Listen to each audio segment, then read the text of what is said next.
I was going to make a joke about greenhorns, but technically, he made it.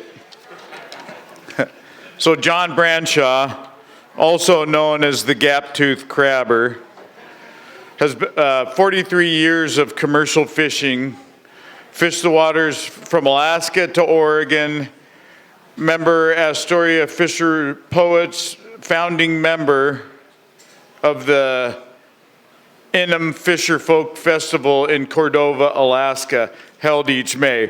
Yeah, John, and he's also doing one in Westport, Washington now, aren't you? Yes. Yeah. I'll let him burn up his 15 minutes telling you about it. Thank you.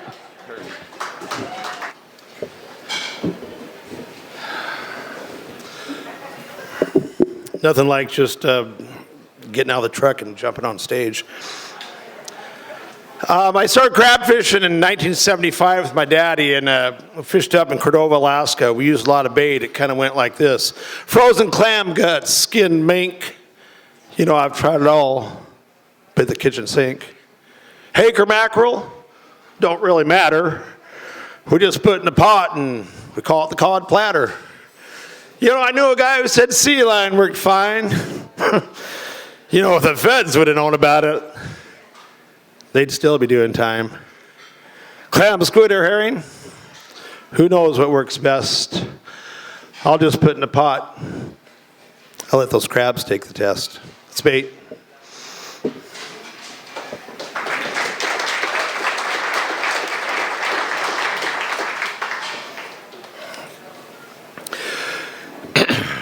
I crab fished from 1975, and I took a little break. Gosh dang, it was in the mid-90s for a few years. And then when I was 40 years old, I moved back to Westport, and I decided to go crab fishing. And so I wrote a story about me getting back on the deck. It's called A Crabber Looks at 40. You know, my younger days, they were spent at sea. And in my dreams, those days come back to me. You know, I had the chance. I had to take it. You know, crabbing was in my blood. I knew I could make it. And December 20th rolled by and, you know, tempers were short. The strike had been settled and the fleet left Westport. Out over the bar, away we did sail. A trail of lights were left in our tail. We were at the spot. It was time to work. I awoke with a jump and I pulled on my sweatshirt. We baited the gear and tossed it to the sea.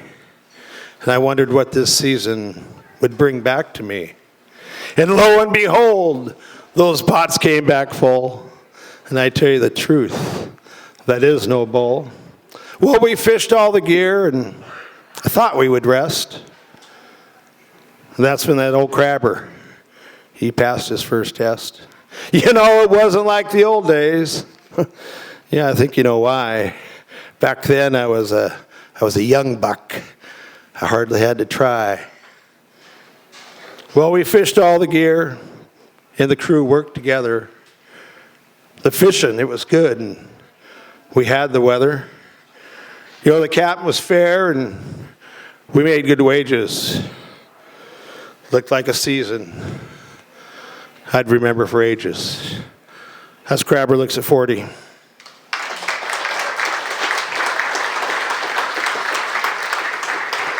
Now, it's kind of interesting, these last two poems that I just told you, Bait and Crabber Looks at 40, were the first two poems I ever wrote.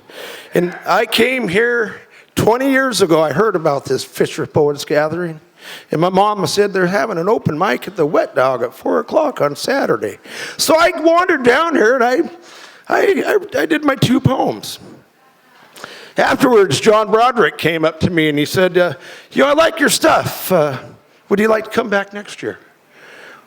Well, sure, why not? So he sent me an email the next year and, are you coming? And it's like, oh, hell, I'm coming. I'm going to be there. Well, I hadn't written any poems. I only had those two. Well, I squeezed out a few more, and It's been 20 years now since they invited me down here, and it's just a pleasure to come here. And this is where it all started for me, right here at the Wet Dog, or the Astoria Brewing Company, as they call it now.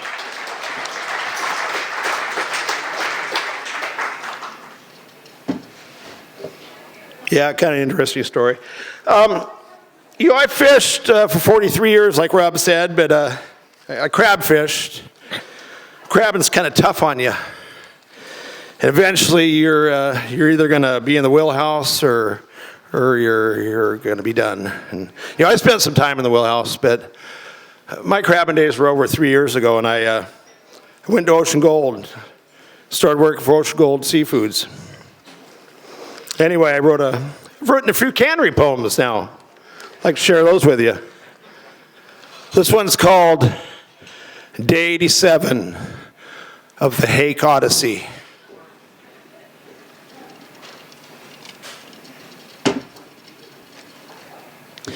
It's shift change at Ocean Gold. The night crew, they shuffle down the stairs. They walk like zombies. The morning sun shines in their eyes. In 12 hours, it will start again. Some will go home to sleep.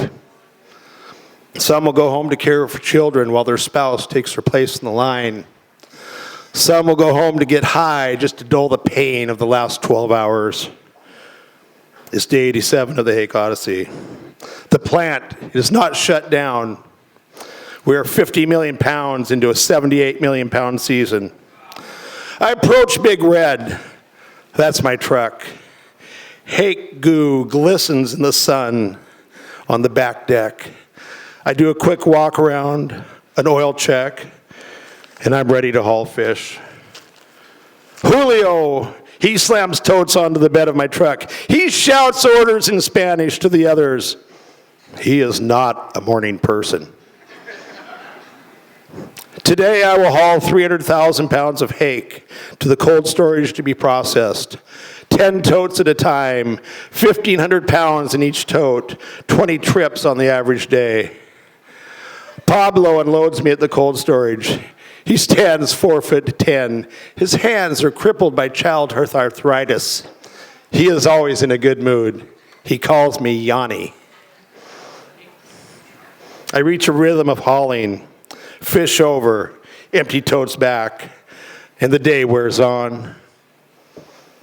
I walk onto the dock during a lull. I look for Rick. We call him Shrek. He's not there. He's been missing for the last 5 days. He was seen leaving the harbor in a small skiff. The Coast Guard did a short search. He's declared missing. He's presumed drowned. It's day 87. Nobody cares. Nobody blinks. The sea clipper pulls it away from the dock. The Jamie Marie slides under the pump. Its hold is plugged with fish. We start again, but my shift is nearly over. It's day 87. Just another day of the Hake Odyssey. That's day 87.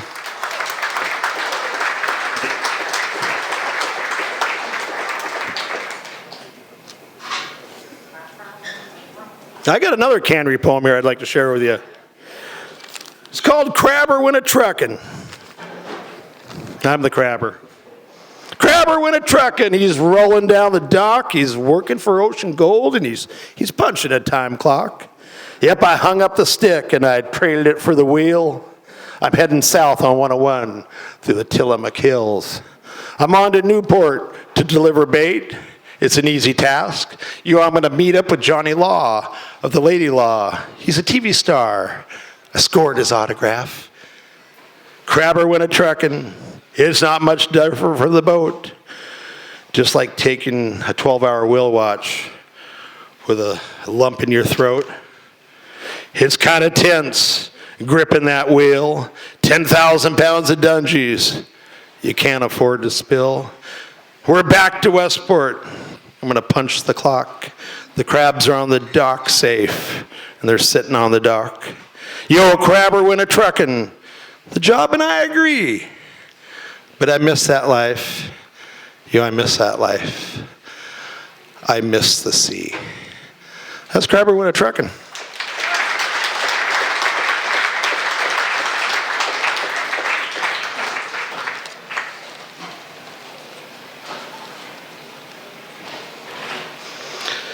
I was blessed to fish most of my life with my father.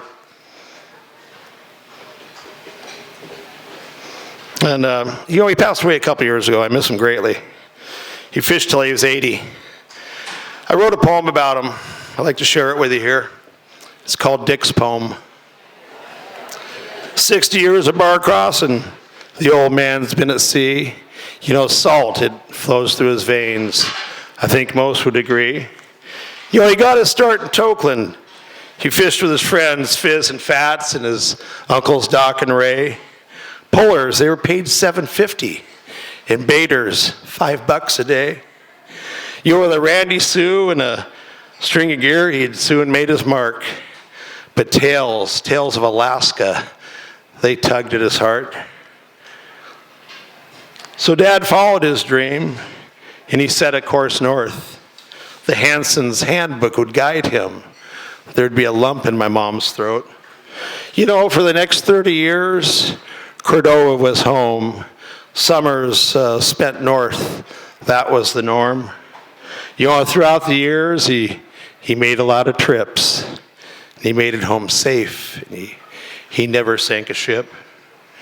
Dad fished hard all those years, and he raised 5 kids as well. He taught his 3 sons to fish, and now we ride the swell. He's still fishing hard. He's 80 years old. He's driving the Karen Hill. He's filling the hold. I fish with him now. Heck, I'd fish for free. Without all of his knowledge, where the heck would I be? We're crossing the bar. I see that gleam in his eye. It's another day at sea. Another day alive.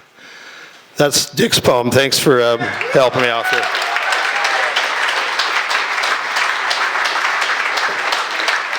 How are we doing on time there, guys? You got time for one more? All right. Well, I've gone through my set list. Any old favorites you might want to hear? Oh, Rob. Hey, by the way, Rob Sides, thank you for the fish tacos today, South Bay Wild.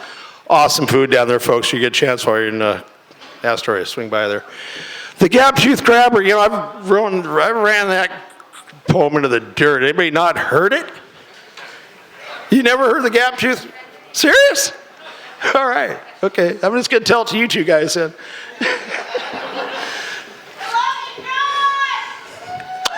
Love you too.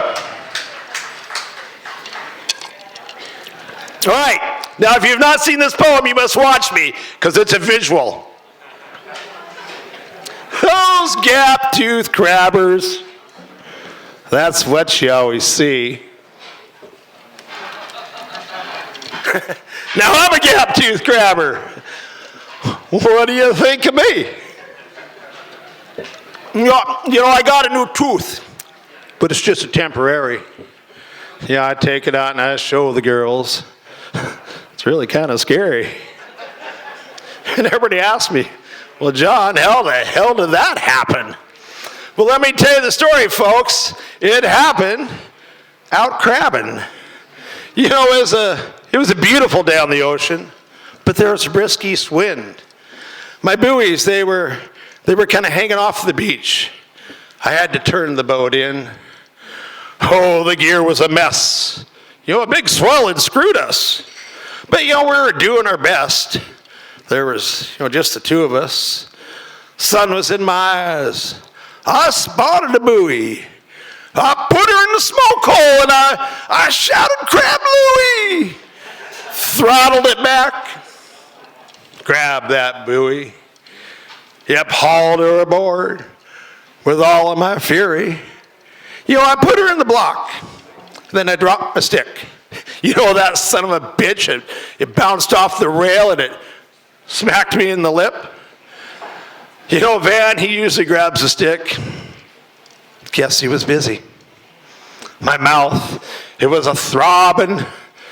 I was getting dizzy. But we hauled her aboard and baited her up. I thought I'd run in the galley, you know, for a quick checkup. I looked in the mirror and what did I see? It was that gap-toothed crabber. And he was grinning back at me. Thank you.